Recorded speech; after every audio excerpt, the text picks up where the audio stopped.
শুভ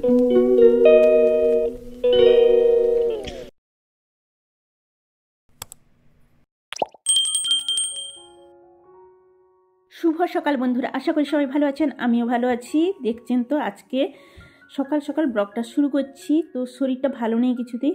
তো এখন সকাল 8টা বাজে। তো অনেক দেরি করে ঘর থেকে বেরিয়েছি কেন বলুন তো, প্রচণ্ড কুয়াশা। ওয়েদারটা দেখছেন, কুয়াশায় ভর্তি পুরো।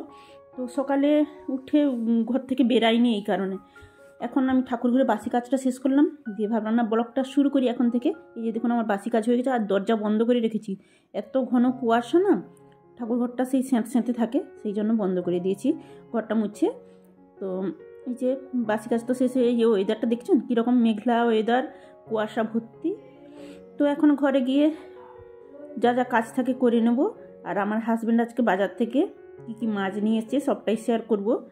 আর বাগানের ফুলগুলো এবছর মোটামুটি হয়েছে, খুব ভালো হয়নি। যাই হোক, এগুলোর এবার যত্ন একটু একটু করে নিতে হবে। চলুন ঘরে যাই। এখন গিয়ে একটু জল গরম করব। জল গরম কিসে করব বলুন তো, গ্যাসেই করব। আমাদের গিজারটা খারাপ হয়ে গেছে, সেই জন্য মিস্ত্রিকে ডাকা হয়েছে। মিস্ত্রি আসুক, ঠিক করবে। গিজারে কি হয়েছে ঠিক জানি না, মোটামুটি লাইট জ্বলছেও না আর জল গরম হচ্ছে না। যাই হোক, জলটা গরম করে নিই। জল গরম হতে বসিয়ে দিলাম, তারপর স্নান করব। আর এখন হাজব্যান্ড যে বাজার থেকে মাছগুলো এনেছে সেগুলো ধুয়ে গুছিয়ে নেব। তো কী কী মাছ এনেছে সবটাই আপনাদের সঙ্গে শেয়ার করছি। এই যে দেখুন বাটা মাছ এনেছে, আর কী কী মাছ এনেছে দেখাচ্ছি আপনাদের।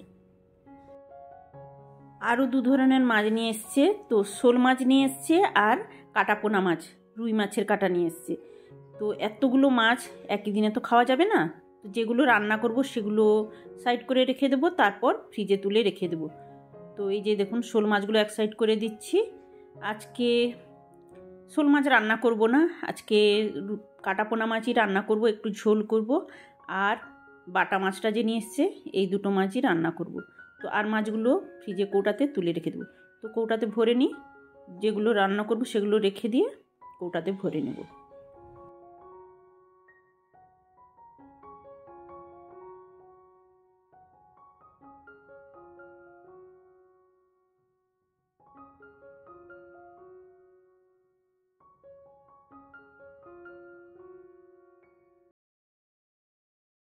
যে মাছগুলো রান্না করব, এই যে বাটা মাছগুলো রান্না করব আর কাটাপোনা মাছ রান্না করব, সেগুলো এক সাইড করে নিলাম। আর টিফিন বক্সেও ভরে নিয়েছি, দুটোতে আলাদা আলাদা করে মাছ নিয়ে নিয়েছি। এগুলো এবার চাপা লাগিয়ে রেখে দেবো ফ্রিজে। এই যে দেখুন ভরে নিয়েছি টিফিন বক্সে, চাপাও লাগিয়ে দিয়েছি। এবার যাই ফ্রিজে তুলে রেখে দিই।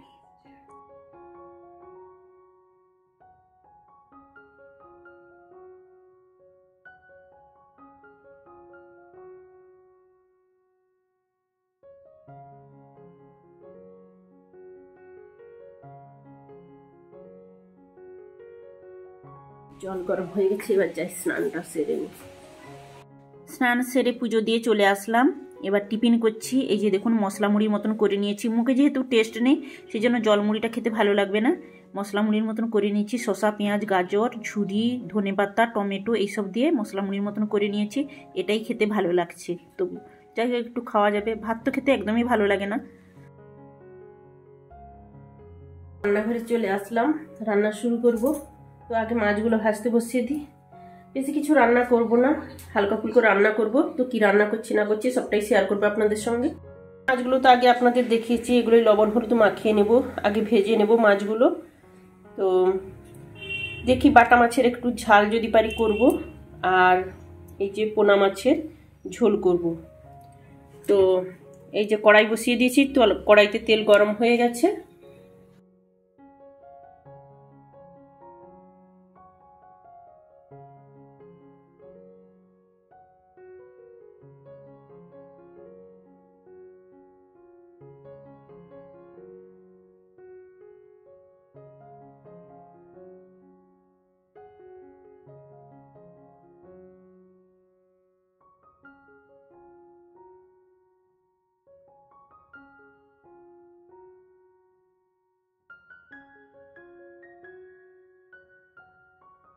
পেঁপে, লাউ ডাঁটা আর আলু কেটে নিয়েছি, এগুলো মাছ দিয়ে একটু হালকা করে ঝোল করব। আর বাটা মাছগুলো ঝাল করব। মশলা কষিয়ে ঝোলটা করে নিয়েছি, আর এখানে বাটা মাছের ঝালটা বসিয়ে দিয়েছি, আর ভাতও হয়ে গেছে। মাছের ঝাল বসিয়ে দিলাম, আর এখন চলুন, ধনেপাতা বাড়িতে নেই তো বাগানে তো আছে, বাগান থেকে টাটকা তুলবো আর রান্নাতে দেব। অনেকবার তুলেছি, শেয়ার করা হয়নি, তো একটু দরকার একটুই তুলবো।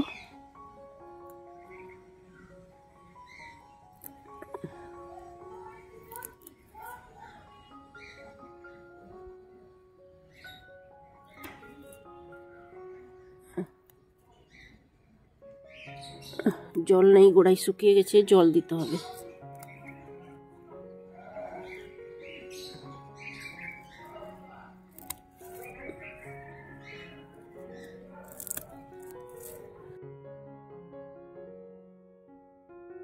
আমার তো কিছুই খেতে ইচ্ছে নেই, দেখছেন তো চৌমুখের অবস্থা কেমন। তো যাই হোক, তুলে আনলাম, যাই তরকারিতে দিয়ে দেব। মাছের ঝাল হয়ে গেছে, ধনেপাতা দিয়ে নামিয়ে নিলাম। তো মাছের ঝালের টেস্টটা খুব সুন্দর হয়েছে, আমার হাজব্যান্ড খেয়ে বলেছে, তবে আমি খেয়ে বুঝতে পারিনি, কারণ আমার মুখে কোনো টেস্ট নেই, সর্দি জ্বর এইসবের জন্য। আর চলুন রুম ডেকোরেশনের কাজটা কতটা এগিয়েছে আপনাদের সঙ্গে শেয়ার করি। এই যে দেখুন, অনেকটাই কাজ এগিয়েছে, আরও 5-6 দিন কাজ হবে। তো মিস্ত্রি কামাই করছে প্রচুর, সেই জন্য কাজ এতটা লেট হচ্ছে, নাহলে আজকে শেষ হয়ে যেত। এই যে দেখুন, অনেকটাই বাকি আছে আরও। তো আজকের ব্লগটা এখানেই শেষ করছি। সবাই সুস্থ থাকুন, ভালো থাকুন, আর কেমন লাগলো আজকের ব্লগটা কমেন্টের মাধ্যমে সবাই জানাবেন।